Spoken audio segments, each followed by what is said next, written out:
하나님 말씀 마태복음 6장입니다. 마태복음 6장 9절부터 13절 9절부터 13절 제가 봉독해 드리겠습니다. 하나님 말씀을 들으십시오. 그러므로 너희는 이렇게 기도하라. 하늘에 계신 우리 아버지여, 이름이 거룩히 여김을 받으시오며 나라가 임하시오며 뜻이 하늘에서 이루어진 것 같이 땅에서 이루어지이다. 오늘 우리에게 일용할 양식을 주시옵고 우리가 우리에게 죄 지은 자를 사하여 준 것 같이 우리 죄를 사하여 주시옵고 우리를 시험에 들게 하지 마시옵고 다만 악에서 구하시옵소서. 나라와 권세와 영광이 아버지께 영원히 있사옵나이다. 아멘.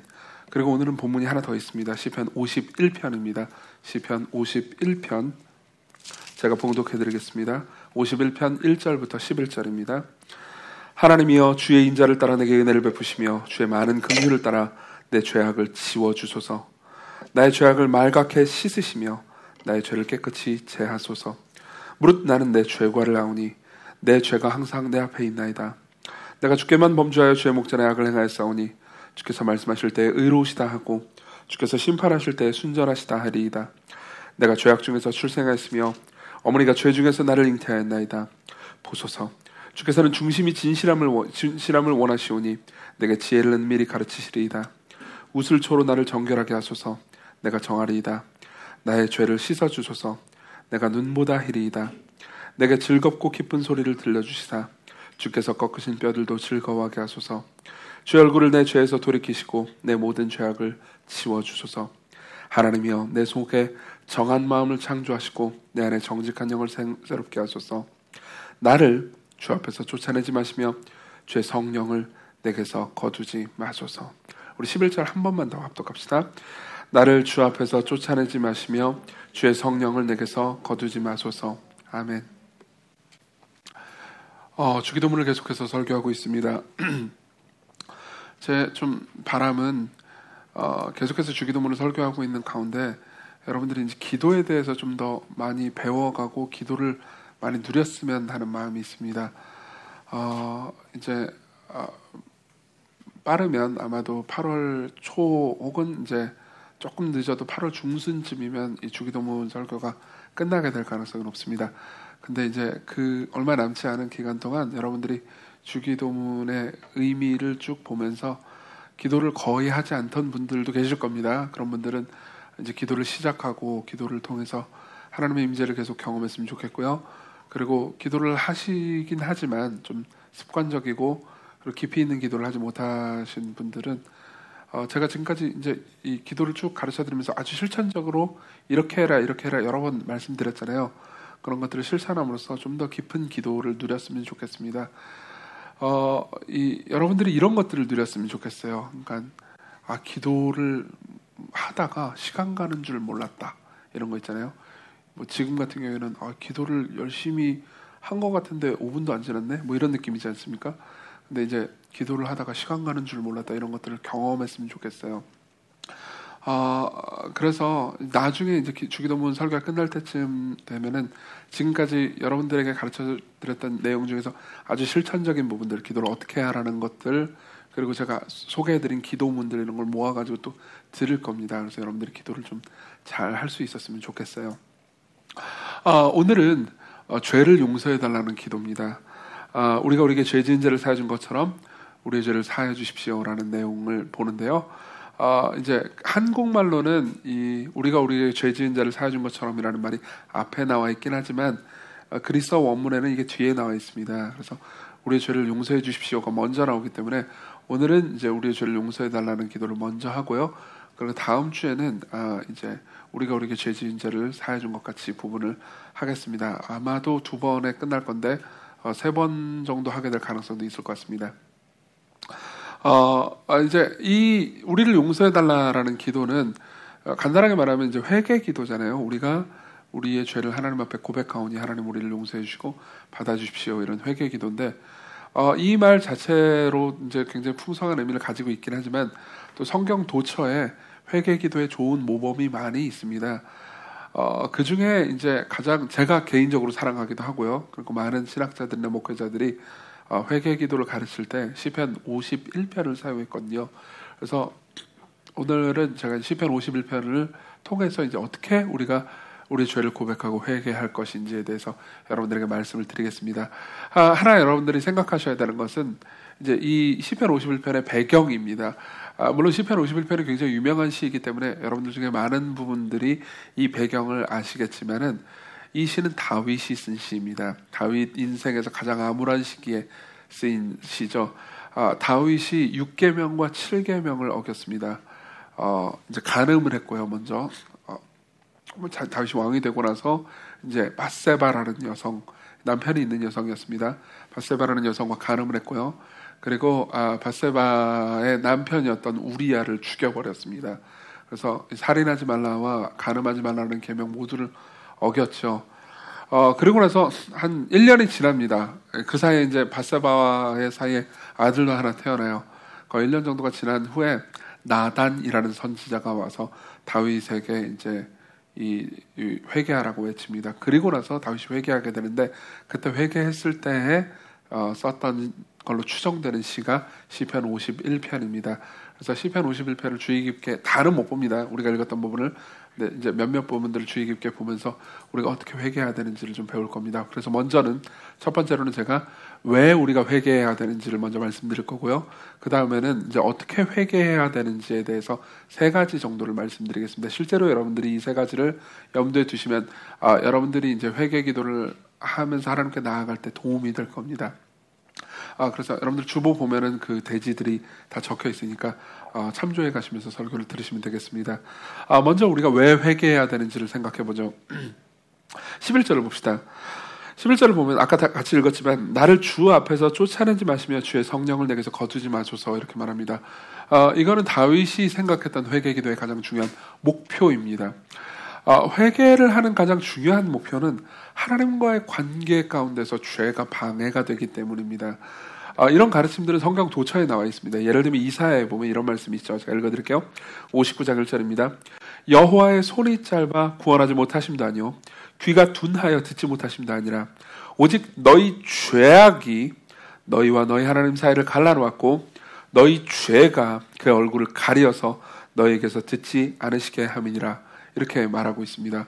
무슨 말입니까? 하나님과의 관계 중에서 죄가 방해물이 된다는 거죠. 죄 때문에 하나님과 우리의 관계가 끊긴다는 얘기입니다. 실제로 우리가 삶을 살면서 그리스도인으로서 삶을 살면서요, 계속된 회개가 반복되지 않잖아요. 달리 말하자면 여러분들이 매일 자신의 죄를 고백하고 하나님 앞에 회개로 나가지 않잖아요. 그러면은 점점 일시적으로 또는 아주 장기적으로 하나님과의 관계가 단절됩니다. 그 단절되는 가장 큰 특징 중에 하나는 여러분들이 기도를 해도 혼잣말을 하는 듯한 느낌만 들지 실제로 하나님께서 이 기도를 들으시고 지금 내가 하나님과 더불어 교제하고 있다라는 감각이 들지 않는 겁니다. 여러분 중에 그런 이 상황에 처해 있는 분들도 꽤 많을 수도 있습니다. 많을 걸로 압니다. 제가 예전에 김남준 목사님 설교를 듣다가 이제 제 마음에 꽂혔던 표현이 있었거든요. 그게 뭐냐면은 여러분들이 아무리 기도를 해도 여러분들이 느끼는 것이 하나님께로부터의 차가운 거절감 뿐일 거라고 이런 식으로 말한 적이 있어요. 그러니까 죄에 대해서 경고하시면서 저는 그게 되게 이렇게 마음에 와닿았습니다. 실제로 우리가 기도할 때 여러분들 중에 그런 감각을 느껴보신 분들이 많이 있을 겁니다. 기도를 하려고 마음을 먹고 이것저것을 구해도 실제로 하나님께서 내 기도를 들으시는 것 같아 보이지 않는 거죠. 그렇죠? 오히려 그냥 나 혼자 그냥 떠들다가 끝나는 것처럼 보이죠. 그러면 당연히 기도가 재미가 없습니다. 그죠? 기도가 재미가 없고 이제 하나님과의 관계 가운데서 뭔가 누리는 것도 없고요. 하나님께서 나와 함께 하신다는 것도 모르겠고, 그리고 하나님의 임재를 평상시에 경험하지도 못하죠. 이게 지속적인 회개가 없는 사람이 경험하는 신앙의 밑바닥입니다. 한편으로 이렇게 표현할 수도 있겠지만 또 다른 한편으로는 이렇게 표현할 수도 있습니다. 그러니까 사실 지속적으로 회개하고 있지 않다는 사실 자체가 이미 하나님과의 관계가 일시적으로 혹은 장기적으로 거리가 많이 생겼다는 걸 의미하기도 한다는 거죠. 무슨 말이냐면은 우리가 회개하지 않기 때문에 하나님과의 거리가 생기기도 하지만 하나님과의 거리가 생겼기 때문에 더더욱 회개하지 않는다는 말이기도 합니다. 계속 빈곤의 악순환이 지속되는 거예요. 회개하지 않기 때문에 거리가 생기고요. 거리가 생겼기 때문에 더더욱 회개하지 않습니다.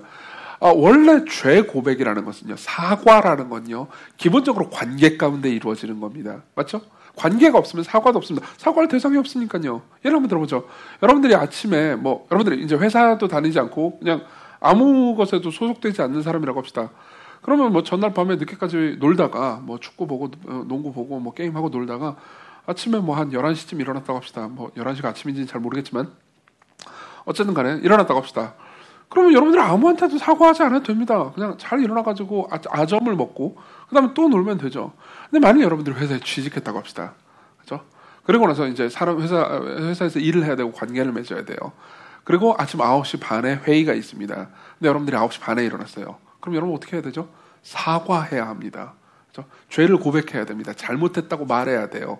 왜요? 관계가 생겼으니까요. 그죠? 관계 안에 들어왔으니까요. 내가 관계 가운데서 내게 부여된 의무와 책임이 생겼으니까요. 관계가 없으면 사과도 없습니다. 마찬가지예요. 하나님을 향한 회개도요. 하나님과 관계가 없으면 회개를 안 하게 됩니다.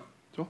더 나아가서 그러니까 내가 저지르는 일상적인 죄가 하나님과 어떤 관계가 있는지도 알지 못하게 되죠. 그렇죠? 무슨 말인지 설명해 드리겠습니다.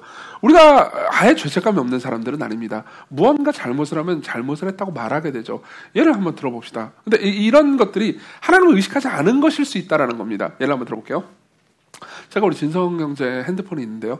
진성 형제 핸드폰을 부셔버렸다고 합시다. 그죠? 그러면은 어떻게 되죠? 제가 누구한테 잘못한 거죠? 진성이한테 잘못한 거죠. 그러면 제가 당연히 뭐라고 말해야 될까? 진성이한테 잘못했다고 말해야 됩니다. 근데요. 이 핸드폰의 주인인 진성이에 대해서는 잘못했다는 말을 하지 않고 예를 들면 핸드폰아 미안하다. 내가 너를 부셨구나. 그랬다고 해보세요. 그럼 전부 다 말도 안 돼. 뭐 어이가 없다고 할 겁니다. 그럼 나쁜 짓이죠. 그렇죠? 마찬가지입니다. 우리가 서로 살면서 잘못을 저지릅니다. 예를 들면 부부끼리도 싸우고 뭐 분노하고 화를 내고 하기도 하죠. 그렇죠? 누군가가 누군가에게 잘못하는 거예요. 그럼 내가 잘못했다는 의식이 아예 없는 건 아닙니다. 잘못했다고 남편에게 혹은 아내에게 혹은 친구에게 이야기하죠. 그렇죠? 잘못했습니다. 그렇지만 그렇게는 하지만 하나님께 회개하지 않잖아요. 그러면요. 마음속 깊은 곳에서 우리는 이 사람이 아내가 혹은 남편이 내 친구가 하나님의 것이라고 생각하지 않는 겁니다. 그렇죠? 하나님의 것이라고 생각하지 않아요. 만약 하나님의 것이라고 생각했다면요. 제가 진성이한테 무슨 잘못을 했어요. 그렇죠? 그러면 진성이한테도 잘못했다고 말하겠지만 진성이를 소유하고 계신 하나님께 잘못했다고 말하겠죠. 그렇죠? 근데 하나님께 회개하지 않고 진성이한테만 잘못했다고 말하는 것은 아까 제가 말씀드린 것처럼 진성이 핸드폰한테만 잘못했다고 말하고 진성이한테 사과하지 않은 것과 똑같습니다. 그렇죠? 무슨 말이냐면 이런 겁니다. 우리가요 하나님을 의식하지 않잖아요. 그럼 회개하지 않습니다. 하나님께 자꾸 잘못했다고 자주 말하지 않는 가장 큰 이유는요. 그럼에도 불구하고 우리가 인간관계 가운데서 경험하는 잘못, 내가 하는 잘못에 대해서 사과는 하지만 하나님께 회개하지 않는 이유는 사실상 하나님을 실천적으로는 무신론자라고 부르죠. 사실 실천적으로 삶에서는요 하나님을 거의 의식하지 않고 있기 때문이에요.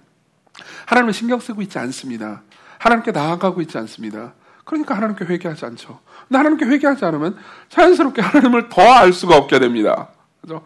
하나님의 임재를 더 많이 누리지 못하게 됩니다. 그래서 교회 이름을 걸어놓고 내가 그리스도인입니다라고 말을 하긴 하지만, 그죠? 그리고 종교 행사와 의식에 참여하긴 하지만 실질적으로 하나님과의 교제는 없는 사람이 되는 거죠. 그죠? 이 빈곤의 악순환을 끊어내는 고리가 우리의 죄를 정직하게 하나님 앞에 가지고 나아가서 고백하는 겁니다. 회개하는 거죠. 여러분들이 계속해서 고백할 때, 회개할 때, 하나님께 나아갈 때, 하나님과의 임재의식이 회복됩니다. 내가 누군가에게 잘못한 것이 결국은 그것이 그 누군가를 지으신 하나님께 잘못한 것이라는 것을 이해하게 되고요. 하나님께 죄책감이 생기게 되고요. 그렇게 생긴 하나님과의 임재의식이 우리를 더 깊은 회개로 이끌어갑니다. 그 가운데서 얻어지는 게 뭔지 아십니까? 하나님께서 정말 나와 함께 하시는 것을 계속해서 느끼는 거예요. 내 기도가 나 혼자 떠드는 게 아니고요. 정말로 하나님께서 듣고 계시다는 것, 그리고 내가 지금 하나님과 교제하고 있는 중이라는 것을, 그 임재의식을 더 많이 누리게 되는 겁니다. 여러분, 원래 목사는요, 저를 포함한 특히 저 같은 목사는 무슨 설교를 할 때마다 여러분 오늘 설교는 정말 중요합니다. 오늘 설교가 제일 중요해요. 이런 식으로 말하기 마련입니다. 실제로 제가 지난 2주 전에는 기도의 본질이라는 제목으로 설교를 하게 됐더라고요. 무슨 말입니까? 이 설교가 정말 중요하다는 얘기겠죠. 그죠? 근데 오늘 저는 이런 얘기를 하고 싶습니다. 똑같은 얘기지만 오늘 이 회개하는 기도가 너무너무 중요하다는 얘기를 다시 한번 하고 싶어요. 왜 그럴까요? 여러분들이 많은 다른 내용을 기도해도요. 하나님과의 임재를 경험하지 못하잖아요. 그럼 계속해서 뭔가 시켜가지고 기도는 하는데 하나님께서 내 기도를 들으시는 것 같은 느낌이 들지 않아, 이런 생각을 하게 됩니다. 여러분들 지난 이게 거의 12주죠. 지난 11주 동안 주기도문에 대한 설교를 들으면서 제가 소개해드리거나 인용해드린 기도문이 굉장히 마음에 드신 분들도 있을 겁니다. 그렇죠? 그래서 그 기도문으로 기도해본 적도 있죠. 그렇죠? 그렇지만 물론 이제 그때 잠깐 감동적이긴 하지만 그게 지속되지 못하거나 혹은 그걸 해도 하나님과의 임재를 깊이 경험하지 못하는 경우도 많았을 겁니다. 왜 그랬을까요? 왜 그랬을까요? 우리가 정직하게 하나님 앞에 죄를 고백하지 않기 때문입니다. 그렇죠? 하나님과의 관계는 사실상 우리가 죄 고백을 하는 것부터 출발합니다. 생각해 보십시오. 어떤 친구가 있습니다. 관계가 있어요. 근데 그 친구한테 내가 무슨 잘못을 했습니다. 나쁜 짓을 했어요. 그러면요, 내가 그 친구한테 뭔가 원하는 게 나중에 생기더라도 맨 먼저 가서 해야 될 말은 뭐죠? 그렇죠? 이거 주세요. 이게 아니에요. 이거 내놔. 이게 아니에요. 잘못했다는 말부터 시작해야죠. 하나님과의 관계도 마찬가지입니다. 우리가 매일같이 범죄하기 때문에요. 하나님과의 관계에서 우리가 먼저 시작해야 되는 것은 우리 죄 고백이죠. 그렇죠? 이게 우리가 매일같이 회개해야 되는 이유입니다. 우리가 매일같이 회개할 때 우리는요, 점점 하나님께서 나와 함께 하신다는 것, 하나님의 임재가 나와 함께 있다는 것을 알아가게 될 겁니다. 두 번째로 넘어가죠. 그럼 어떻게 회개할 것인가? 어떻게 회개할 것인가? 어떻게 회개할 것인가를 세 개로 이야기하겠습니다. 첫 번째입니다. 먼저 자신이 죄인임을 고백하는 겁니다. 자신이 죄인임을 고백하는 겁니다. 이걸 좀 디테일하게 말하자면요, 자신이 죄를 지었음을 고백하는 정도가 아니고요, 자기 자신이 죄인이라는 것을 고백하는 겁니다. 자신이 한 행동만 잘못됐다고 말하는 게 아니고요, 자기 자신의 존재 자체가 문제가 있는 존재라고 고백하는 겁니다. 이게 회개의 첫 걸음이에요. 실제로 우리 시편 51편을 다시 봅시다. 1절부터 3절을 보면요, 제가 1절부터 3절을 읽어드리겠습니다. 읽어드릴 때 제가 무엇을 강조하면서 읽는지를 들어보십시오. 하나님이여, 주의 인자를 따라 내게 은혜를 베푸시고 주의 많은 긍휼을 따라 내 죄악을 지워주소서. 나의 죄악을 말갛게 씻으시며 나의 죄를 깨끗이 제하소서. 무릇 나는 내 죄과를 아오니 내 죄가 항상 내 앞에 있나이다. 제가 뭘 강조했죠? 죄악, 죄과. 그렇죠? 죄악, 죄과. 이 세 단어는요, 히브리어로는 다 다른 단어들입니다. 그렇죠? 그리고 재미있게도요, 이 세 개의 단어는요, 구약성경 전체에서 구약성경은 히브리어로 쓰여 있습니다. 구약성경 전체에서요, 죄를 가리키는 단어 있잖아요. 그 단어를 총망라해 온 겁니다. 그렇죠? 구약성경의 죄를 가리키는 단어 세 개를 다 가지고 온 거예요. 그렇죠? 자신이 아는 죄를 가리키는 단어를 다윗이 다 쓴 겁니다. 이게 무슨 의미입니까? 이런 의미입니다. 하나님, 저는 죄란 죄는 다 지은 존재입니다. 저는 온통 죄밖에 없는 존재입니다. 저는 정말 나쁜 사람입니다. 제가 알고 있는 나쁜 놈들 중에서 최고로 나쁜 놈입니다. 이렇게 말하는 셈입니다. 그렇죠? 이건 아주 문학적인 표현입니다. 그러면서도 자기가 절망적인 존재라는 걸 말해주고 있죠. 그 중에서 가장 최고봉은요, 5절입니다. 뭐라고 말합니까? 내가 죄악 중에서 출생하였으며 어머니가 죄 중에서 나를 잉태하였나이다. 어머니가 뭘 잘못했다는 의미가 아닙니다. 내 본질상 나는 문제가 있는 존재라는 겁니다. 나는 죄를 좋아하는 방식으로 태어났다는 겁니다. 왜 이렇게 생각할 수 있었을까요? 다윗은 왜 이렇게 비관적으로 얘기했을까요? 물론 다윗이 잘못을 한 건 사실이지만 이렇게까지 나쁜 놈이라고 스스로를 낮추는 이유가 뭘까요? 나단의 지적 때문입니다. 아까 제가 말씀드렸듯이 다윗이 범죄하고 나서요, 그러니까 간음을 하고 나서 자신의 가장 충직한 부하인 이 우리아를 죽여버렸습니다. 우리아가 자신이 간음한 상대인 밧세바의 남편이었죠. 밧세바가 간음하고 우리아를 죽인 후에 1년이 지났습니다. 아마 그때쯤이면 좀 약간 까먹었을 겁니다. 자기가 범죄한 거에 대해서. 게다가 이 아들까지 생겼으니까 좀 행복했겠죠. 그러면서 나단이 나타납니다. 선지자 나단이요. 왕은 선지자가 나타나면 선지자의 말을 들었어야 됐거든요. 선지자가 다윗에게 말합니다. 이야기를 하나 해줘요. 나단이 말합니다. 두 집이 있었습니다. 한 집은 굉장히 부자였고요, 한 집은 아주 가난한 집이었죠. 부잣집은요, 양이고 소고 가축들이 엄청나게 많았습니다. 그리고 가난한 집은 암양 새끼 한 마리만 키우고 있었는데 그 암양 새끼를 얼마나 좋아했냐면 마치 딸처럼 여겼습니다. 그래서 이 암양 새끼와 같은 식기로 밥을 먹을 정도였습니다. 이렇게 이 암양 새끼를 아꼈는데 어느 날 부잣집에 손님이 하나 왔어요. 그래가지고 부잣집 이 녀석이, 이 주인이 자기 양과 소를 이렇게 잡아가지고 대접을 하는 게 짜증이 나는 거예요. 내 거 아까우니까. 그럼 어떻게 했냐면 옆집에 있는 가난한 집의 암양 새끼, 그 딸처럼 돌보는 암양 새끼를 뺏어가지고 그 암양 새끼를 죽여가지고 바친 겁니다. 그래가지고 대접을 한 거예요. 여기까지 얘기를 했는데 여기까지의 이야기에 적용을 할 틈도 없이 다윗은 이 이야기를 듣고 분노합니다. 그래서 이야기 중간에 잘라먹으면서 이렇게 말하죠. 노하여 나단에게 이르되 여호와의 살아계심을 두고 맹세하노니 이 일을 행한 그 사람은 마땅히 죽을 자라.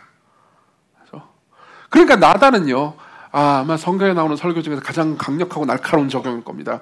바로 그 죽을 자라는 말이 끝나기도 전에 이렇게 말하죠. 당신이 그 사람이다. 당신이 그 사람이다. 당신은 부자였다. 당신은 왕이다. 원하는 대로 다 가질 수 있었다. 근데 당신의 충직한 부하인 우리아는 딱 한 명의 아내, 자기가 정말 사랑하는 아내, 자기가 정말 아끼는 아내 밧세바 하나밖에 없었다. 근데 당신은 그 밧세바를 빼앗았고 그리고 우리아를 죽였다. 이렇게 말하는 거죠. 다윗은요, 이때 어마어마하게 놀랐을 겁니다. 왜 다윗이 놀랐을까요? 사무엘하 11장이랑 12장을 나중에 집에 가서 한번 보십시오. 사무엘하 11장과 12장에 보면요, 이 광경이 굉장히 잘 그려져 있거든요. 다윗은요, 11장에서 이런 죄를 저지르는데 11장에서 계속해서 이제 밧세바와 간음하고 이제 우리아를 죽이는 장면들이 이렇게 쭉 묘사되거든요. 근데 자세히 살펴보면요, 다윗은 그 모든 과정을 행하는데 전혀 죄책감이 없어 보입니다. 사실상 거의 자신이 죄지었다는 거에 대해서 인식도 못해요. 다윗은 굉장히 경건한 사람이었습니다. 율법을 아주 잘 알고 있는 사람이었죠. 그렇죠? 10계명뿐만이 아니고 율법 전체 5경을 달달 외우고 있었을 겁니다. 우리보다 훨씬 율법을 잘하는 사람이었어요. 그럼에도 불구하고 자신이 6계명과 7계명을 살인하지 말라와 간음하지 말라를 명백하게 어기고 있는데도 모르고 있었습니다. 왜 그랬을까요? 왜 그랬을까요? 왜 몰랐을까요? 그렇죠? 남이 하면 불륜이지만 내가 하면 뭐죠? 로맨스니까요. 생각해보세요. 다윗은요, 어렸을 때부터 자기가 왕이 되는 일까지 계속해서 굉장한 고생을 겪었습니다. 왕궁에 가서도요, 사울이 자신을 질투했기 때문에 계속 쫓겨다녔죠. 그리고 광야에서 계속 힘들어했습니다. 그때마다 하나님께 기도했고요, 하나님께서는 아주 충만하고 풍성한 임재로 그와 함께 하셨죠. 그러고 나서 왕이 됩니다. 사무엘하 1장에 보면요, 그가 이스라엘 전역에 이 왕권을 차지하는 장면을 볼 수 있습니다. 그리고 나서 사무엘하를 쭉 살펴보잖아요. 그러면 서서히 다윗이 타락해가는 과정이 보입니다. 다시 점점 정치적으로 변합니다. 다윗이 이방 결혼을 하기 시작합니다. 굉장히 이상한 짓들을 굉장히 많이 해요. 그러면서 어떻게 됐겠습니까? 물론 그 가운데서도 종교적인 의무들은 다 행했을 겁니다. 근데 서서히 양심이 마비되어 갔죠. 서서히 회개가 다윗의 입술을 떠났습니다. 하나님의 임재의식이 점점 떠났죠. 옛날에 사울에게 쫓겨다닐 때는요, 그냥 동굴에서 기도해도 하나님의 영광과 임재를 맛본 반면에, 이제 이 왕이 되고 나서는 그냥 의식적인 종교 의식은 다 행하지만 하나님께서 나와 함께 하신다라는 임재는 전혀 경험하지 못하죠. 실제로 시편을 자세히 살펴보잖아요. 그럼 시편에는 다윗의 시가 압도적으로 많은데 다윗의 시 중에서 이 왕권을 차지해가지고 힘있던 시절 있잖아요. 이 시절의 시는 거의 없습니다. 이 광야를 떠돌아다닐 때의 시가 굉장히 많죠. 그리고 나서 생각했던 거예요. 자신이 그토록 나쁜 짓을 저질렀는데 나단의 이야기를 듣고 나니까 자신이 그토록 나쁜 짓을 저질렀다는 게 문제가 아니고요, 그토록 나쁜 짓을 저지르면서도 그게 나쁜 짓인지 알지도 못했다는 것에 충격을 받았죠. 그렇죠? 이게 다윗이 충격받았던 지점입니다. 다윗이 얼마나 재미있습니까? 다윗은 기만적입니다. 그렇죠? 자기가 저지른 죄를 남이 저질렀다고 그러니까 분노합니다. 그렇죠? 이게요, 죄의 본질입니다. 여러분 잘 들어보십시오. 죄의 기만성이 어떤 식으로 작용되는지 예를 들어드리죠. 프란시스 셰퍼라는 목사님이 있습니다. 이분은 굉장히 훌륭한 목회를 했고요. 그리고 실제로 이 라브리라는 단체를 만들어서 이제 많은 젊은이들에게 예수 그리스도를 변증하고 그리고 이제 굉장히 좋은 책들을 많이 냈습니다. 아마 프란시스 셰퍼의 책을 읽어보신 분도 있을 겁니다.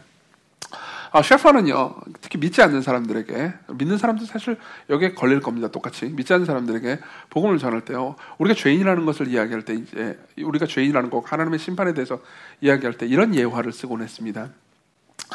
이런 거죠. 이제 질문이 이런 거 있을 거 아니야. 예수님도 모르고 율법도 모르고 성경도 안 읽어본 사람을 심판하는 건 너무하지 않습니까? 라는 질문을 받잖아요. 그럼 셰퍼는 이제 이런 예화를 들어줬습니다. 여러분 생각해 보십시오. 우리 안에, 우리 목에, 그죠? 우리 눈에 보이지도 않는 조그마한 초소형 녹음기가 있다고 생각해 보라고요. 근데 이 녹음기는요, 언제만 작용을 하냐면요, 우리가 어떤 도덕적 판단을 내릴 때만 이 녹음기는 작동을 합니다. 그래서 녹음을 해버리죠. 예를 들면 도덕적 판단을 할 때는 어떤 때입니까? 내가 어떨 때는 어떻게 살아야 돼? 무슨 일을 해야 돼? 이게 옳아. 이건 나쁜 거야. 라고 말할 때죠. 혹은 이럴 때입니다. 우리가 도덕적 판단을 제일 많이 할 때가 언제인지 아십니까? 뒷담화할 때요. 뒷담화할 때요. 누구 욕할 때요. 진성이가 그런 나쁜 짓을 저질렀대. 나쁜 자식. 그 사람이야. 물론 진성이는 훌륭한 분이에요. 훌륭한 사람이에요. 그런 거죠. 그죠? 그럼요, 이렇게 다 녹음됩니다. 그리고 이렇게 얘기하죠. 하나님께서는요,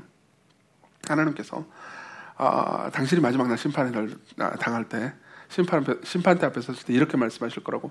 네가 예수 그리스도도 몰랐고, 성경도 몰랐으니까, 네 가치, 네 도덕에 따라서 심판하겠다. 성경의 가치와 성경의 도덕이 아니고, 네가 말한 거대로 심판하겠다. 그러면서 녹음기를 꺼내는 거죠. 녹음기가 나옵니다. 저 이정규라는 인간 사람 편애하고 나쁜 놈이더만. 그죠? 자기 말이 나와요. 그리고 잠시 후에 보입니다. 자신이 이 땅에 살아갈 때 얼마나 많은 편애를 했는지. 그죠? 또 댓글이 등장합니다. 그죠? 누가 예를 들면 코로나 어디 클럽 가가지고 코로나 옮겼다 이런 기사를 보면 열받아가지고 이 시국에 무슨 어디를 놀러 가냐 이 나쁜 놈들아라고 댓글을 남겼어요. 그죠? 그리고 나서 그놈이 놀러 간 이야기가 나오죠. 여러분, 이 판단에서 여러분들이 자유로운 사람들이 있습니까? 그죠? 여러분들이 한 말이 여러분들을 정죄하지 않는다고 확신할 수 있습니까? 아니요. 저를 포함해서 여러분들은 그렇게 확신할 수 없습니다. 우리 모두 기만적이에요. 우리 모두 기만적입니다. 여러분 잘 들어보십시오. 계속된 회개가 있는 사람의 가장 큰 특징은 뭐냐면은 지속적으로 매일같이 회개하는 사람의 최고의 특징은요. 남을 함부로 판단하고 정죄하지 않는다는 사실입니다. 불가능해집니다. 그게 정서적으로 거리가 생깁니다. 그죠? 내가 계속 나를 되돌아보고 내 안에 있는 기만성과 내 안에 있는 죄악을 계속 보잖아요. 그러면 남을 비판하고 욕하고 싶어도 당장 그런 생각이 듭니다. 저 사람이 저지르는 저런 죄, 저 죄악의 마음, 저거 나한테도 있는 건데. 그죠? 어떤 사람이 무슨 나쁜 짓을 했다고 기사에 나왔습니다. 혹은 어떤 목사가 무슨 나쁜 짓을 했습니다. 물론 그것은 비난받아 마땅합니다. 하지만 그걸 비난하기 전에 이런 생각을 합니다. 그게 나쁜 짓이긴 해. 그건 나쁜 짓이야. 그렇지만 저 사람이 저지른 저 나쁜 짓이 저 마음이 나에게는 없을까? 자기를 돌아보게 된다는 거죠. 자기를 돌아보게 된다는 거죠. 이게요, 지속적인 회개가 있는 사람의 특징입니다. 하나만 더 얘기해 드리자면요. 여러분들이 지속적인 회개를 한다면 하나님과의 관계가 더 깊어지고 하나님의 임재를 누릴 수 있는 즐거움이 있겠지만 또 이런 면도 있습니다. 여러분들이 지속적인 회개를 하잖아요. 그럼 여러분들은요, 다른 사람들이 보기에도 굉장히 매력적인 성품으로 표현할 겁니다. 정말로 매력적인 성품을 가지게 될 겁니다. 왠지 아세요? 여러분들이 계속해서 옳은 것을 추구하지만 그리고 옳게 살아가려고 하지만 남들을 정죄하지 않거든요. 남들을 함부로 비난하지 않거든요. 남들을 함부로 비판하기를 꺼리거든요. 그렇죠? 이런 성품은 굉장히 매력적입니다. 여러분들이 이런 성품을 가진 사람들 옆에 있고 싶습니다. 왜 그렇죠? 여러분들 앞에서 누가 막 뒷담화를 했다고 합시다. 예를 들면 진성아 미안해. 진성이랑 저랑 얘기하면서 진성이가 제가 예리 말도 안 되는 얘기지만 아내예요. 참고로 예리 뒷담화를 했다고 합시다. 그러면요, 진성이가 이것도 말도 안 되는 얘기지만 와 신난다 그러면서 같이 들어줬다고 합시다. 그러면 안 돼요. 그러면 안 되고 그럴 일은 없습니다. 그렇지만 나중에 진성이는 어떤 생각을 하게 될까요? 이정규 저 인간이 지금은 나랑 이 예리 뒷담화를 했지만 저 인간이 예리를 만나면 내 뒷담화를 하지 않을까? 여러분들이 이 불안을 다 경험해 본 적 없습니까? 그죠? 아니, 여러분들이 이 불안만 경험한 게 아니고 여러분들 자신이 그러지 않았습니까? 여러분들이 여기서 벗어나게 됩니다. 여러분들은 함부로 누군가를 비판하지 않게 됩니다. 누군가를 동정적이고 긍휼한 심정으로 바라볼 수 있게 됩니다. 모두에게요. 자기 자신에 대해서 가혹한데요. 남들에게는 굉장히 너그럽죠. 이거는요, 아주 매력적인 성품입니다. 어떤 것이 이런 성품을 만들어냅니까? 자기를 계속해서 죄인이라고 말하는 사람, 자기의 죄를 계속해서 깨닫는 사람, 자기가 단순히 죄를 저질렀을 뿐만 아니라 마음속 깊은 곳까지 썩었다고 고백하고 정직하게 하나님께 나아가는 사람입니다. 두 번째로 넘어가죠. 두 번째는요, 죄를 고백하는 것을 더 넘어서서 하나님과의 관계를 회복하는 걸 원하는 겁니다. 하나님과의 관계를 회복하기를 원합니다. 이건 조금 더 설명해 드릴게요. 올바른 회개와 잘못된 회개의 차이를 좀 설명해 드리겠습니다. 우리가 회개를 해도 잘못된 회개를 할 수 있으니까요. 잘못된 회개의 가장 큰 좋은 예는요. 제가 아까 사무엘 하에 다윗의 이야기가 나온다고 그랬잖아요. 사무엘 상에 보면요. 물론 다윗의 이야기도 압도적으로 많이 나오지만 사울의 이야기가 나옵니다. 다윗의 전임 왕이죠. 사울도 경건하고 훌륭한 왕이었었습니다. 그렇지만 사울은 이내 타락합니다. 어떻게 타락하냐면요. 하나님께서 명백하게 명령하신 명령을요. 순종하지 않습니다. 대놓고 불순종합니다. 불순종했던 가장 큰 이유는요. 백성들에게 인기를 끌고 백성들의 눈치를 끌기 위해서였습니다. 그러고 나서 사무엘이 와가지고 죄를 회개하라고 지적하죠. 그리고 사울은요. 죄를 회개하는 것 같아 보입니다. 실제로 회개를 하는 것처럼 보입니다. 잘못했다고 말합니다. 그럼에도 불구하고 용서받지 못합니다. 왠지 아십니까? 사울이 회개했던 가장 큰 이유는요. 자기가 잘못해서 하나님께서 치시면 백성들로부터 인기를 잃어버리고 자신이 버림받을까 봐 두려워해서였기 때문입니다. 백성들로부터요. 그죠? 여러분, 우리의 회개도 이와 같을 수 있습니다. 제가 예전에 회개에 대해서 잘 몰랐을 때요.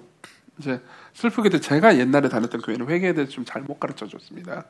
어떻게 가르쳐 주냐면 우리가 회개를 해야 되는 이유는 우리가 죄를 저지르면 하나님께서 그 죄 때문에 우리의 기도를 들어주고 싶어도 기도를 못 들어준다고 얘기를 해줬어요.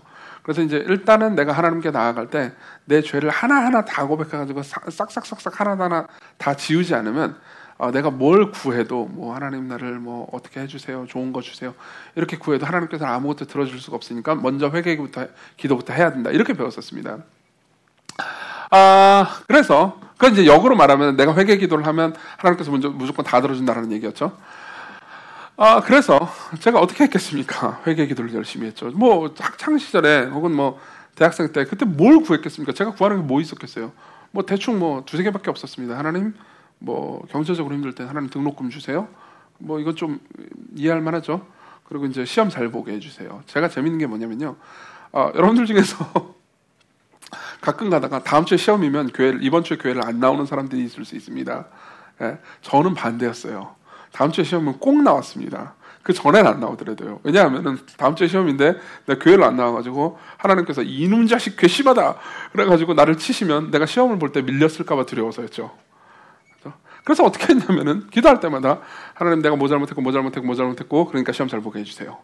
뭐 잘못했고 그러니까 내가 좋아하는 그녀가 나를 좋아하게 해주세요. 뭐 잘못했고 하니까 하나님 돈을 주세요. 이런 식으로 기도했습니다. 그러고 나서요, 이게 나중에 이제 시간이 지나서요, 잘못됐다는 걸 알게 됐죠. 이게 신학적으로 문제가 있다는 것을 알게 됐습니다. 하나님께서 우리의 기도를 들어주시는 건요, 우리가 깨끗해서가 아니고 그분이 우리를 사랑하시기 때문에 그리스도 안에서 우리를 조건 없이 받으시기 때문에 우리의 기도를 들으신다는 것을 알게 됐습니다. 물론 신학적으로도 올바르게 바뀌기도 했지만 또 바뀌기 전에도 내가 뭐 죄 다 회개하고 하나님 앞에 기도한다고 그래가지고 그게 다 됐겠습니까? 그녀가 나를 좋아했겠습니까? 혹은 뭐 시험을 다 잘 봤겠습니까? 안 그랬을 거 아니에요. 그래서 나중에 점점 배신감을 느꼈죠. 그렇죠? 근데 재밌는 게 뭔지 아십니까? 이 죄라는 것 때문에 어쩔 수 없이 하나님께서 기도를 못 들어주신다라고 잘못 생각할 때는 어떻게 했냐면은 내가 무언가 가지고 싶은 것을 가지게 되기 위해서 혹은 내가 잘못된 것 때문에 고통을 받는 걸 피하기 위해서 회개를 했습니다. 그렇죠? 근데 나중에 신학이 조금 교정되고 나서는 완전히 교정된 거 아니고 조금만 교정됐을 때는 그렇구나, 내가 은혜로 말미암아 하나님께 받아들여지는 거지 내가 회개기도 한다고 그래가지고 하나님께서 받아들여지는 게 아니구나, 그리스도의 속죄로 내가 받아들여지는구나 라는 걸 깨닫고 나서는 회개를 안 했습니다. 이 심리가 어떤 건지 아시겠습니까? 그죠? 내가 바라는 건 하나님과의 올바른 관계가 아닌 거죠. 내가 바라는 건 그냥 내가 원하는 걸 취득하는 것, 그리고 내가 피하고 싶은 고통을 피하는 것, 그거밖에 없는 겁니다. 사울이 그랬죠. 사울이 바라는 건 백성들의 인기를 잃지 않는 것뿐이었습니다. 백성들의 인기를 계속 유지할 수 있다면요, 회개를 안 하려면 안 할 수 있었을 거예요. 근데 자신이 회개를 안 하면요, 잘못했다고 말하지 않으면 백성들의 인기를 잃어버릴 것 같으니까 무서워서 잘못했다고 말한 거죠. 이것은 참된 회개가 아닙니다. 근데 다윗은 달랐어요. 다윗은 어떻게 된지 얘기해 드릴게요. 나단에게 죄를 지적받고 나서 다윗은 절망합니다. 자신이 얼마나 큰 죄인인지 깨달았기 때문이죠. 그리고 나서 오열하면서 괴로워하죠. 그리고 나서 나단에게 말을 듣습니다. 네 아들이 죽을 거라고요. 네 아들이 죽을 거라고. 그 때문에 너무 슬퍼했던 다윗은요, 아들을 위해서 계속해서 금식하면서 기도합니다. 하지만 어떻게 됐겠습니까? 아들은 결국 죽었습니다. 아들은 죽어버렸어요. 그럼 생각해 보십시오. 만일 다윗이요, 원하는 게, 다윗의 회개가 진정으로 원하는 게 그냥 아들을 살리는 것 뿐이었다면 다윗은 그 이후에 어떻게 됐겠습니까? 하나님을 저주하거나 무시하거나 떠났을 겁니다. 그렇지만 다윗이 뭐라고 하는지 아십니까? 다윗이 이렇게 얘기를 합니다. 제가 읽어드릴게요. 지금은 죽었으니, 내 아들이 죽었으니 어찌 금식하랴? 내가 다시 돌아오게 할 수 있느냐? 그 다음 뭐라고 말하냐면, 나는 그에게로 가려니와 그는 내게로 돌아오지 아니하리라. 이렇게 말합니다. 나는 그에게로 가려니와 그는 내게로 돌아오지 아니하리라. 되게 슬픈 말이죠. 그죠? 나는 죽겠지만 그가 다시 살아오진 않겠다, 이런 말이잖아요. 근데요, 여러분, 되게 재밌는 말입니다. 이 말은 한편으로는 너무 슬프지만 한편으로는 굉장히 소망스러운 말입니다. 왜 그런지 말씀드릴게요. 다윗이 비록 범죄한 건 사실이지만 우리는 다윗이 지금 천국에서 아버지의 품에서 기뻐하고 있으리라는 것을 의심할 필요가 없습니다. 맞죠? 신약 성경에서 믿음에 대해서 이야기할 때 아브라함 다음으로 많이 나오는 사람이 다윗이거든요. 그죠? 다윗은 천국에서 지금 그리스도와 더불어서 엄청 기뻐하고 있습니다. 그러면 다윗이 그에게로 간다는 건 뭘 의미할까요? 다윗의 아들, 밧세바와 나 사이에서 낳은 첫 번째 그 아들은 어디로 갔다는 겁니까? 천국에 있다는 겁니다. 다윗의 아들은 하늘에서 아버지의 품에 안겨서 기뻐하고 있습니다. 물론 나자마자 죽긴 했지만 천국에서 아버지의 품에서 사랑받고 있죠. 그죠? 다윗은 한 가지 절망과 아들이 죽어버렸다는 것, 그리고 한 가지 소망, 내가 아들이 천국에 있으니 나도 그에게로 갈 것이라는 것을 동시에 말하고 있는 거죠. 그죠? 그러면서 다윗이 진짜로 원했던 게 드러나죠. 여기 보십시오. 다시 이 본문을 보십시오. 4절을 보십시오. 4절 뭐라고 말합니까? 내가 주께만 범죄하여 주의 목전에 악을 행하였사오니, 이렇게 말합니다. 주께만 범죄하여. 이 말은 밧세바나 우리아한테 내가 죄를 안 지었다는 얘기입니까? 그런 의미가 아닙니다. 당연히 밧세바한테도 우리아한테도 죄를 저질렀죠. 그렇죠? 실제로 사무엘 하를 쭉 살펴보잖아요. 그럼 우리아에 대한 미안한 마음을 표현하는 부분이 마지막 부분에 나옵니다. 밧세바도 마찬가지고요. 그렇죠? 슬퍼했습니다. 그렇지만요, 다윗은 드디어 핸드폰한테만 사과하는 게 아니고 핸드폰 주인한테도 사과하기 시작했던 거죠. 밧세바 우리아뿐만 아니라 밧세바와 우리아의 주인인 주께 범죄했다고 말합니다. 다시 말하면 하나님과의 관계를 회복하려고 노력합니다. 9절을 봅시다. 9절 뭐라고 말합니까? 주의 얼굴을 내 죄에서 돌이키시고 내 모든 죄악을 지어주셔서, 하나님 이제 내 죄를 그만 봐주십시오. 나를 의롭다고 해주십시오. 11절, 나를 주 앞에서 쫓아내지 말아주시고 주님의 성령을 내게서 거두지 말아주십시오. 다윗이 진짜 원했던 건 뭡니까? 하나님과의 관계입니다. 여러분, 이게 진짜 회개가 목표로 해야 하는 사실입니다. 여러분들이 회개를 시작하잖아요. 그럼 여러분들 스스로 한번 생각해 보십시오. 내가 죄를 고백하는 진정한 동기가 무엇인지. 내가 죄를 고백하는 진정한 동기가 내가 원하는 것을 받아내기 위한 수단이거나, 혹은 내가 당하기 싫은 고통을 피하기 위한 수단이라면은 다시 한번 하나님께 기도하십시오. 하나님께 집중하게 해주세요. 당신과의 관계를 누리게 해주세요. 당신의 임재를 경험하게 해주세요. 그게 내게 진정한 소원입니다. 이게 회개 기도의 두 번째입니다. 세 번째로 넘어가죠. 세 번째는요, 십자가를 바라보면서 용서를 구하는 겁니다. 십자가를 바라보면서 용서를 구합니다. 물론 시편 51편은 십자가라는 말이 안 나옵니다. 그렇지만 굉장히 다양한 부분에서 십자가를 암시하는 부분이 있죠. 첫 번째는 이겁니다. 보세요. 아까 제가 이런 말씀드렸습니다. 1, 2, 3절에 보면요, 죄과 죄악. 죄라는 단어는 다 모아놨다고 그랬죠. 그렇죠? 죄라고 구약 성경에서 얘기하는 단어는 다 모아놨습니다. 근데 시편에 보면요, 되게 특징적인 부분이 하나 더 있습니다. 시편의 51편에 보면 2절하고 7절에서는 정결하게라는 단어가 등장하고요. 또 2절하고 7절에서 씻어라는 단어도 등장하고요. 그리고 1절하고 9절에서는 지워라는 단어도 등장합니다. 그렇죠? 정결하게, 씻어, 지워. 이 세 단어는요, 앞에 세 단어하고 상응하죠. 이 세 단어는요, 구약 성경 전체에서요, 하나님께서 우리의 죄를 용서하시고 없애주신다라는 것을 말해줄 때 쓰는 단어들을 다 모아놓은 겁니다. 무슨 말인지 이해되십니까? 앞에서 죄과 죄악이라는 단어를 쓸 때 다윗은 이렇게 말하고 있는 겁니다. 하나님, 저는 정말 나쁜 놈입니다. 제가 알고 있는 놈들 중에서 제일 나쁜 놈입니다. 저는 죄란 죄는 다 지은 놈입니다. 그러고 나서 다윗은 뭐라고 말하는 겁니까? 그렇기 때문에 하나님, 은혜란 은혜는 다 내려주세요. 내가 제일 나쁜 놈이니까 제일 많이 은혜를 베풀어 주세요. 여러분, 이 역설이 보이십니까? 난 정말 나쁜 놈입니다. 나는 진성이보다 훨씬 나쁜 놈, 그런 것 같아요. 놈입니다. 그러니까 진성이보다 더 많이 은혜를 주셔야 됩니다. 나를 버리지 말아주세요. 다윗은 한편으로, 이 시에서 한편으로 절망하지만 한편으로는 당당합니다. 데락 키드너라는 구약학자는요, 시편 51편을 주석하면서 이런 이야기를 합니다. 이 시에는 하나님께 버림받을지도 모른다라는 불안감이 있지만 하나님께 반드시 받아들여질 것이라는 당당함이 존재한다고요. 다윗은 그렇게 말하고 있습니다. 그 강력한 증거가 뭡니까? 7절입니다. 7절 봅시다. 제가 읽어드릴게요. 우슬초로 나를 정결하게 하소서. 내가 정하리이다. 나의 죄를 씻어주소서.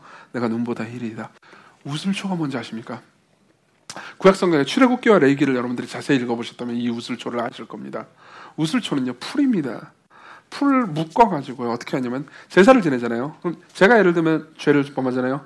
그럼 제 죄를 양에게, 소에게 전가합니다. 그리고 양과 소를 죽이죠. 그리고 피가 나오잖아요. 그러면은 우슬초 묶음을 가지고요, 그 피를 적셔서 뿌립니다. 그럼 뿌리는 것마다 정결해지죠. 이게 뭘 가리키고 상징하는 거겠습니까? 여러분, 누구나요, 신구약을 다 읽어본 사람은 우슬초로 피를 뿌린다는 게 뭘 상징하는지 다 알 수 있습니다. 특별히 히브리서 9장에는 아주 그냥 노골적으로 얘기해 줍니다. 그리스도께서 십자가에서 흘리신 피로 우리의 죄악을 깨끗하게 씻어주신다는 것의 상징이죠. 그렇죠? 여러분, 들어보십시오.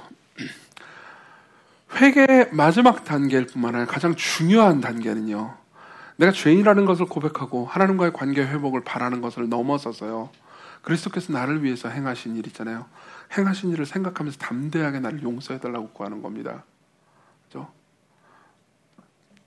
재판장의 죄수처럼 하나님께 나아가는 것이 아니고요, 아버지께 잘못한 아이처럼 하나님께 나아가는 겁니다. 왜요? 그리스도 안에 있기 때문에요. 우리가 그리스도 안에 있기 때문에요. 그렇죠? 생각해 보십시오. 사무엘하 12장에 보면요, 다윗이 절규합니다. 아들이 죽는다라는 이야기를 듣고요. 다윗은 이렇게 생각할 수도 있었습니다. 아들이 죽는다니, 내 죄의 삭슬, 내 죄를 대속하기 위해서 내 아들이 죽는 건가? 이렇게 생각할 수도 있었습니다. 맞죠? 근데요, 12장 12절에 보면요, 나단이 그렇지 않다고 말합니다. 직접적으로 그렇지 않다고 말한 건 아니지만 나단이 이렇게 얘기해요. 네 죄는 용서됐다고요. 네 죄는 용서됐다고요. 그렇죠? 그럼 아이도 천국에 갈 겁니다. 그렇죠? 그럼 다윗의 죄를 누가 대속했나요? 그 아이는 왜 죽었는지 우리가 정확하게 알지 못합니다. 물론 성경에 이 이유가 나와 있긴 하지만 결과적으로는 다윗이 저지른 죄의 열매를 다윗이 먹은 거죠. 실제로 우리의 삶도 그렇습니다. 우리가 죄를 저지르잖아요. 그럼요, 우리가 죄를 저지른 그 결과를 때때로 우리가 먹습니다. 이 생에서요, 이 땅에서의 삶 가운데서요. 그렇지만 하나님께서는 그것을 최종적으로 따져묻지 않으십니다. 왜요? 우리의 죄를 속죄하셨기 때문에요. 다윗의 죄를 속죄하셨기 때문에요. 다윗의 죄는요, 다윗의 아들이 속죄한 게 아닙니다. 다윗의 죄는요, 하나님의 아들이 속죄하셨죠. 그렇죠? 다시 9절과 11절을 보십시오. 9절과 11절을, 사실 9절과 11절은요, 시편 51편에서 가장 중요한 절입니다. 왜냐하면요, 이 시를 쓴 다윗의 가장 중요한 목적이 나타나 있기 때문이죠. 9절과 11절을 다시 보십시오. 주의 얼굴을 내 죄에서 돌이키시고 내 모든 죄악을 지워주소서. 이게 다윗이 원했던 목적이에요. 단순히 죄의 책임을 안 지고 싶다라를 넘어서서요, 하나님이 나를 볼 때 죄인으로 안 봐주셨으면 좋겠어요. 내가 이렇게 죄를 저질렀는데, 여러분들 다 똑같은 소망이 있습니다. 죄를 안 봐줬으면 좋겠어요. 그죠? 여러분들이 예를 들면 관계가 깨졌다고 합시다. 부부간에 혹은 친구간에 내가 무슨 나쁜 짓을 저질렀어요. 그래서 관계가 깨지기 직전이라고 합시다. 그러면 내가 그 사람에게 가장 원하는 게 뭐죠? 내가 그 사람한테 가장 바라는 게 뭐죠? 내가 과거에 그 사람한테 저질렀던 죄 있잖아요. 그걸 까먹어줬으면, 그렇죠? 내가 더 이상 그런 사람으로 여겨지지 않았으면, 이 죄를 짓기 이전의 사람처럼 나를 받아들여줬으면, 이런 마음 아니겠어요? 그죠? 마찬가지로 다윗의 원함은요, 하나님 제발 내 죄악을 그만 봐주세요. 내가 저질렀던 죄악을 잊어주세요. 내 죄에서 얼굴을 좀 돌이켜주세요. 이 기도에 하나님께서 응답하셨나요? 네, 응답하셨습니다. 하나님께서는 다윗을 용서하셨어요. 나단을 통해서 네 죄가 사함받았다고 말씀하셨습니다. 그렇죠? 하나님께서는 더 이상 다윗의 죄를 쳐다보지 않으셨습니다. 대신 십자가에 달리신 무죄하신 예수님을 죄인처럼 쳐다보셨죠. 십자가에 달리신 분을 성부 하나님께서는요, 그분은 무죄하시지만 죄인과 흉악범처럼 쳐다보셨습니다. 살인한 존재요, 간음한 존재처럼 여기셨습니다. 그렇죠? 왜요? 다윗의 죄를 용서하시기 위해서요. 저와 여러분들의 죄를 용서하시기 위해서요. 11절을 볼까요? 나를 주 앞에서 쫓아내지 마시며 주의 성령을 내게서 거두지 마소서. 무슨 말입니까? 하나님, 나를 쫓아내지 마십시오. 계속 나와 교제해 주십시오. 계속 나를 사랑해 주세요. 계속 나를 만나 주세요. 내게 당신의 임재를 거두지 말아 주세요. 이 기도를 응답하셨나요? 하나님께서 이 기도를 응답하셨습니까? 네, 그렇습니다. 다시 하나님은요, 다윗을 만나 주셨어요. 재밌는 게 뭐냐면요, 아까 시편에서요, 제가 다윗의 시가 압도적이라고 그랬잖아요. 근데 다윗이 왕권을 차지하기 전에 시가 되게 많다고 그랬죠. 근데 왕권이 강력했을 때, 그리고 이제 바세바와 우리아에게 죄를 저질렀을 때까지의 시기 있잖아요. 그 중간 시기 때는 다윗의 시가 별로 없어요. 왜 그랬을까요? 그때는요, 다윗이 영적으로 아주 망가진 상태였기 때문이죠. 종교적인 의무는 행했을 겁니다. 그렇지만 기도나 찬양이나 진정한 예배는 하지 않았죠. 근데 이 사건이 지나고 난 후, 다시 말하면 우리아를 죽여버리고 바세바와 간음한 죄를 저지른 다음에 그 다음 진정으로 회개가 일어난 이후의 시도요, 시편에 엄청나게 많습니다. 학자들마다요, 최소 6편 정도의 시는 이 회개를 고백하는 시일 거라고 말합니다. 그 이후에 하나님의 임재를 다시 회복했죠. 그 이후에야 다윗은요, 하나님 없는 삶에서, 하나님 없이 왕권을 누리는 삶에서요, 하나님과 더불어서 진정한 왕을 섬기는 삶으로 변해갑니다. 그렇죠? 왜 그게 가능했을까요? 왜 다윗은 당당할 수 있었을까요? 다윗이 이때 예수님을 아는 건 아니지만 장차 자신의 죄를 위해서 자신 대신 누군가가 하나님께 쫓김당할 것을 알고 있었기 때문입니다. 말씀드렸잖아요. 나를 주 앞에서 쫓아내지 마시며 주의 성령을 내게서 거두지 마소서. 이 기도에 하나님 응답하셨나요?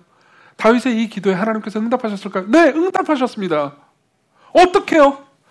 하나님께서 하나님의 아들을 쫓아내심으로써요. 하나님께서 하나님의 아들로부터 임재를 거두심으로써요. 그분이 십자가에 달리셨을 때 하나님께서는 그분을 떠나셨고 그분을 쫓아내셨으며, 그래서 그분은 이렇게 말씀하셨습니다. 나의 하나님, 나의 하나님, 어찌하여 나를 버리셨나이까? 그죠? 우리는 당당하게 하나님 앞에 다시 나에게 임재하여 주십시오. 다시 내가 당신을 누릴 수 있게 해주십시오. 다시 내가 당신의 크신 사랑과 능력을 경험할 수 있게 해주십시오. 라고 구할 수 있습니다. 왜요? 예수께서 쫓겨나셨기 때문이죠. 그리스도께서 여러분들을 위해서 버림을 받으셨기 때문이죠. 그리스도께서 여러분들을 위해서 하나님의 임재를 경험하지 못하셨기 때문이죠. 십자가에서요.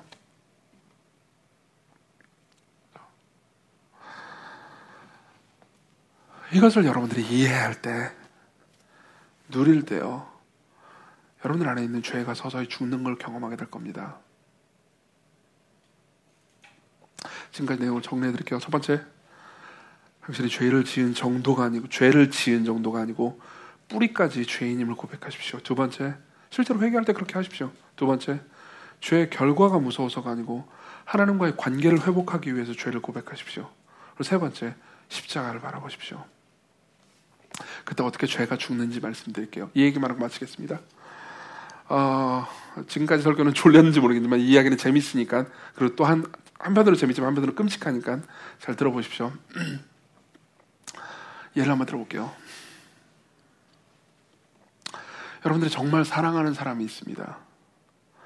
여러분들이 정말 사랑하는 사람이, 너무 끔찍한 예지만 그래도 아마 이 예화가 여러분들에게 도움이 될 겁니다. 정말 사랑하는 가족이나 정말 사랑하는 사람이 있는데요, 그 사람이 누군가에게 칼로 찔려 죽임을 당했다고 해보세요. 끔찍하죠. 그죠? 너무너무 끔찍해요. 근데요, 누군가가, 예를 들면 경찰이 여러분들한테 와가지고 여러분들이 사랑하는 그 사람이 찔려 죽은 그 칼 있죠. 그 칼을 가지고 여러분들에게 줍니다. 누군가가요. 그래서 혹시 이거 가지고 싶으세요? 유품으로 남겨드릴까요? 말도 안 되는 상황이지만 만약 그랬다고 합시다. 그럼 여러분들 뭐라고 말하겠습니까? 뭐라고 말할까요? 미쳤냐고, 무슨 소리냐고 분노하겠죠. 그 칼 꼴도 보기 싫다고, 나에게 치우라고, 이건 폭력이라고 이렇게 말하지 않겠어요? 그죠? 아니, 그 칼뿐만 아니라요, 그 집에 있는 식칼들도 다 없애고 싶을걸요? 끔찍할 겁니다. 마찬가지예요. 여러분들이 십자가를 바라볼 때요, 여러분들의 죄를 고백하고 그리스도께서 여러분들을 위해서 죽으신 것을 생각할 때요, 여러분들이 이런 생각을 할 수 있습니다. 그분이 왜 죽임을 당하셨나요? 그분이 왜 십자가에서 버림과 죽임을 당하셨나요? 여러분들의 죄라는 칼이, 저와 여러분들의 죄라는 칼이 그분을 찔렀습니다. 우리의 죄 때문에 죽으셨어요. 우리의 죄 때문에 죽으셨어요. 우리의 죄라는 칼이 그리스도를 찔렀습니다. 그럼 생각해 보십시오. 우리가 그리스도를 사랑하면 사랑할수록 그리스도를 십자가에 못 박아 죽이게 했던 그 칼이, 즉 내 죄가요, 미워질 겁니다. 그 죄가 더 끔찍해질 겁니다. 그 죄로부터 벗어나고 싶어질 겁니다. 왜 그렇지 않을까요? 왜 우리는 계속해서 범죄하면서 계속해서 회개하지도 않을까요? 여러분, 솔직하게 인정하셔도 좋습니다. 우리가 그리스도를 사랑하지 않기 때문입니다. 우리가 그분을 사랑하지 않기 때문입니다.